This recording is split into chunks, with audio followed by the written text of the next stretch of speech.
నమస్తే, welcome to Aadya media. నేను మీ స్వర్ణ. ప్రస్తుతం మనతో పాటు ఉన్నారు సీనియర్ జర్నలిస్ట్, సినీ పరిశోధకులు ఇమంది రామారావు గారు. నమస్తే అండి రామారావు గారు. నమస్తే.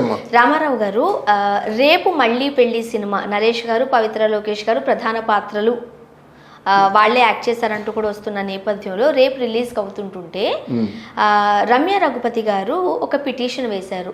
నన్ను బ్యాడ్గా చూపించారు, లైక్ ఒక గయ్యాళిలాగా చూపించారు అన్నట్టుగా. సో ఆ సినిమా ఆపాలి అంటూ ఒక పిటిషన్ పెట్టారు అంటూ వార్తలు వస్తున్నాయి. మీరేం చెప్తారు? అక్కడ వాళ్ళు తీసుకోవాల్సిన జాగ్రత్తలు తీసుకున్నారమ్మా. వాళ్ళు నరేష్ను ఎంఎస్ రాజు తీసుకోవాల్సిన జాగ్రత్తలు తీసుకున్నారు. ఈ కథ నరేష్ రాసింది కాదు, ఎంఎస్ రాజు రాసిందన్నమాట. ఏమనంటే ఆయన అడగాలన్నమాట. ఏ ప్రశ్న వేసినప్పుడు కూడా ఎంఎస్ రాజుని అడగాలి. ఎంఎస్ రాజు ఏమంటాడు, ఇది నీ తాలూ క్యారెక్టర్, నువ్వు ఎందుకు అనుకుంటావు, నాకు తోచింది నేను రాశాను, దీనికి ఏమైనా ఉంటే నువ్వు నా మీద నువ్వు కేసు వేసుకో, నీకు నచ్చ చెప్తా అంటాడు. కానీ అక్కడ మన పవిత్ర లోకేష్ కానీ ఇక్కడ నరేష్ని కానీ ఏమనడానికి వీల్లేదు. అందుకే సినిమాలో స్టోరీ డైరెక్షను అని అంతా ఉంది, అదంతా ఎంఎస్ రాజుకే చెందుతుందన్నమాట. కేసు వేసినప్పుడు కూడా అదేం కాదు. అది వాళ్ళు ఒక కమల్ కేసు వేసుకో, అది రన్నింగ్లో వస్తాను, I will attend and I will just give the explanation అంటాడన్నమాట. అందుకే కదా మన నరేష్ కథ అంటే మన నరేష్ అని కథ పెట్టుకోవాలి కదా, లేదా పవిత్ర లోకేష్ అనే పెట్టుకోవాలి కదా. వీళ్ళిద్దరూ పేర్లు పెట్టుకోకుండా ఎంఎస్ రాజు పేరు పెట్టుకున్నారంటే ఇది పెట్టుకున్నారు. ఈవిడకున్న తెలివితేటలు వాళ్ళ కాదు, వాళ్ళకి తెలివితేటలు ఉన్నాయి. ఓకే, ముఖ్యంగా ఇప్పుడు రమ్య రఘుపతి గారి క్యారెక్టర్ని ఎవరైతే వనితా విజయ్ కుమార్ గారు చేశారో మనం చూడొచ్చు. ఆ ఇన్సిడెంట్లు కూడా మనం ఆ లిఫ్ట్లో చెప్పుతో కొట్టేది ఇవన్నీ చూపించారు మనకి ట్రైలర్లోనే. సో అందువల్లే వీళ్ళదే స్టోరీ అంటున్నారు అందరూ కూడా కదా. సో దాన్ని సాక్ష్యంగా చూపించే ఛాన్సెస్ ఉన్నాయి కదా. అంటే వీళ్ళదే స్టోరీ అనుకున్నప్పుడు వాళ్ళు ఈ స్టోరీ కేవలం నరేష్, పవిత్ర లోకేష్, రమ్య రఘుపతి వాళ్ళకి చెందింది, ఇది అచ్చు వాళ్ళ జీవిత కథని మేము సినిమా తీస్తున్నామని వేస్తారు వాళ్ళు. కానీ ఈ సినిమాకి వీళ్ళ జీవితానికి సంబంధం లేదు.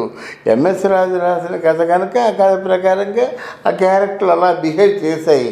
దీనికి మీకు వ్యక్తిగతంగా ఎవరు ఏమనుకున్నప్పుడు కూడా మీ మనోభావాలు దెబ్బతింటే మేము మన ఛానల్లో కూడా వేసుకుంటారు కదా.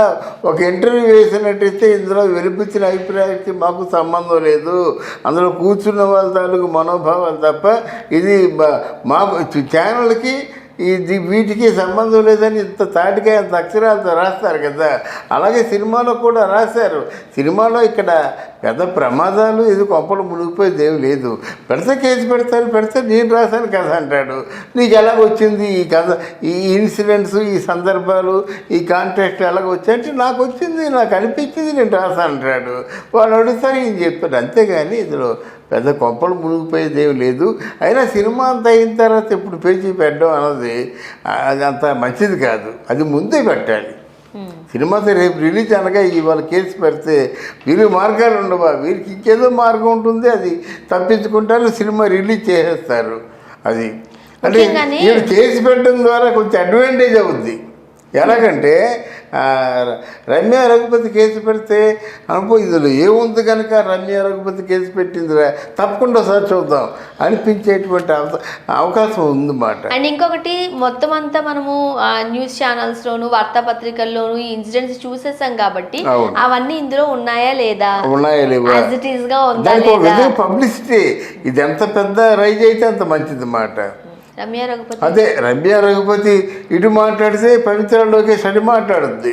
అంతే కదా. వాళ్ళు సినిమాని బూస్టింగ్ ఇచ్చుకోవడం, సినిమాని బాగా ఆడించుకోవడం కావాలి. అదే జరుగుతుంది రేపు పొద్దున్న. అండ్ ముఖ్యంగా ఇప్పటి వరకు కూడా నరేష్ గారి మీద చాలా అలిగేషన్స్ వచ్చాయి, ఈ ఏజ్లో ఈయనకి పెళ్ళేంటి అని. అండ్ పవిత్ర లోకేష్ గారిని కూడా చాలా మంది తప్పు పట్టారు, ఈ ఏజ్లో చేయాల్సిన పని కాదు, 2 బిడ్డల్ని వదిలేసి వచ్చావు అంటూ. బట్ రాను రాను మనం చూస్తే ప్రీ రిలీజ్ ఫంక్షన్ ఏదైతే ఉందో జయసుధ గారు వచ్చి 4 చక్కని మాటలు మాట్లాడడం, అన్నపూర్ణమ్మ గారు వచ్చి 4 జోకులు వేసేసరికి పాజిటివ్ వైబ్స్ వచ్చేసాయి. తప్పే ఉంది అన్నట్టుగా మాట్లాడుతున్నారు. మీరేం చెప్తారు? అంటే ఇప్పుడు నేను కూడా ముందు అంటే వాళ్ళకి వ్యతిరేకంగా అన్నవాడిని. ఇప్పుడు ఏంటంటే ఒక మాట ఆయన అన్నాడు, నా జీవితంలో అంటే పెళ్లి చేసుకున్నాను, పెళ్లి చేసుకొని అపార్థాలు వచ్చినట్టయితే జీవితం 3 వారు పోల్సిందేనా, నాకు మా అమ్మ లేదు, నాకు మా అమ్మ కావాలి, నా జీవితం కావాలి అని ఆయన అన్నాడు. నేను జీవితం చాలించేద్దాం అనుకున్నాను, ఆత్మహత్య చేసుకుందాం అనుకున్నాను, అటువంటి పరిస్థితుల్లో చేయందించాడు నరేష్ అని ఆవిడంది. అంటే ఈ మాటలు కొంత మానసికంగా కొంచెం సింపతిని చూపిస్తాయి అన్నమాట ఎవరికైనా. అన్నపూర్ణ ఏముంది, ఇప్పుడు ఈ వయసులో నువ్వేం చేద్దామంటే పెళ్లి చేసుకున్నావు అనేది సరదాగా అన్నది. ఏది ఏమైనా సినిమాలో వేసిన డైలాగ్లా వేశారు కానీ నిజ జీవితాన్ని ఆపాదిస్తూ అన్నట్టుగా అనలేదు. అదేనమ్మా, అది సూట్ అయింది కదా వీళ్ళకి. సినిమాలో వేసే డైలాగులు ఎన్నిటిని ప్రేక్షకులు ఓన్ చేస్తారు. ఎన్టీ రామారావు నేనే నాయకుడిని అంటాడు, నేనే వీరుణ్ణి, నేనే ధీరుణ్ణి అంటే వీళ్ళందరూ ఈళ్ళు వేస్తారు.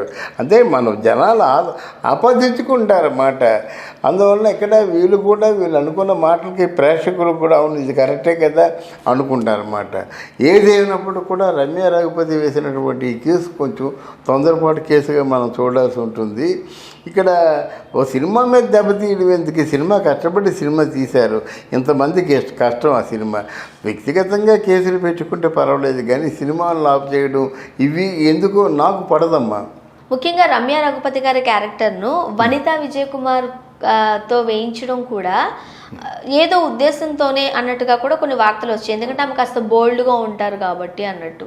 అంటే రమ్య రఘుపతిని కొంచెం లేడీ విల్లీ క్యారెక్టర్గా అది మోల్డ్ చేసినట్టుగా ఉంది. అలా చేయకంటే ఉంటే బాగుండేది.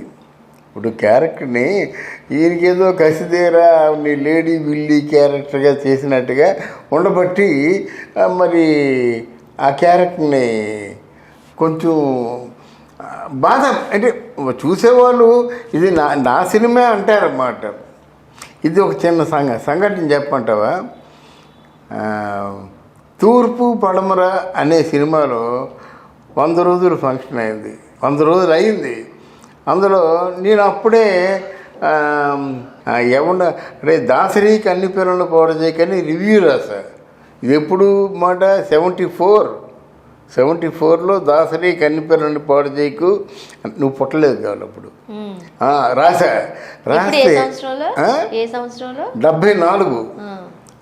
74లో రాస్తే అదేమైంది, ప్రతాపార్స్ రాఘవ నేను రాసింది పెద్ద వాల్ పోస్టర్ పెట్టుకున్నాడన్నమాట.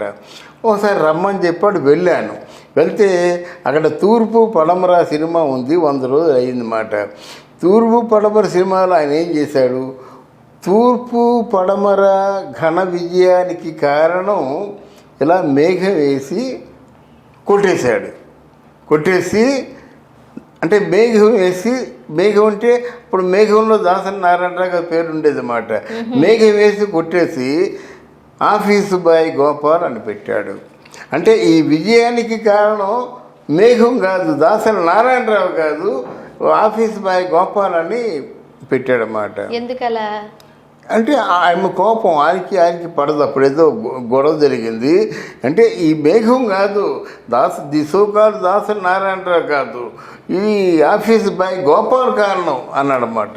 ఈయన కేసు పెట్టాడు, దాసరి గారు కేసు పెట్టాడు. ఏమంటే పేపర్ చూపించి చూడండి నాకు ఎంత అన్యాయం చేశాడు, నాకు ఎంత దారుణంగా అసలు నన్ను నా పరువు తీశాడు, ఏం జరిగింది అని అడిగారు. అంటే చూడండి తూర్పు పడమర విజయానికి కారణం అని మేఘాన్ని కొట్టేసి ఆఫీస్ బాయ్ గోపాల్ అని అంటే అవును మరి మేఘం అంటే ఎవరు, ఆ మేఘం అంటే నేనేనండి అన్నాడు. అంటే మేఘం అంటే నువ్వంటే ఆ మేఘాన్ని ఏమైనా రిజిస్టర్ చేశారా?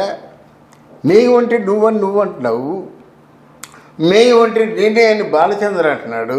ఇంతకీ మేఘం ఎవరిది? ఇలా కింద వేసి మీద వేసి ప్రశ్నలు వేసి పేటెంట్ రైట్స్ నీకు ఉన్నాయా? లేనప్పుడు ఇది చెల్లదు అని చెప్పేసి పంపించేశారు దాసరి నారాయణరావు గారికి. అలాగా ఏమంటే ఆ క్యారెక్టర్ నాదేనండి, గుండు బాతుకుంటే ఎలాగవుద్ది, నీదే అంటే ఎవరు చెప్పారు నీ క్యారెక్టర్ అండి? ఓ ఏదైనా కథ రాసుకొని కథ టైటిల్ రిజిస్టర్ చేస్తే అప్పుడు కథ ఆ పాత్ర నాదే అని చెప్పచ్చు. ఏమీ లేదు కదా, ఆ పాత్ర నాదంటే ఎవడు ఒప్పుకుంటాడు, ఎవడు ఒప్పుకోడు. అది. Thank you so much. Thank you very much.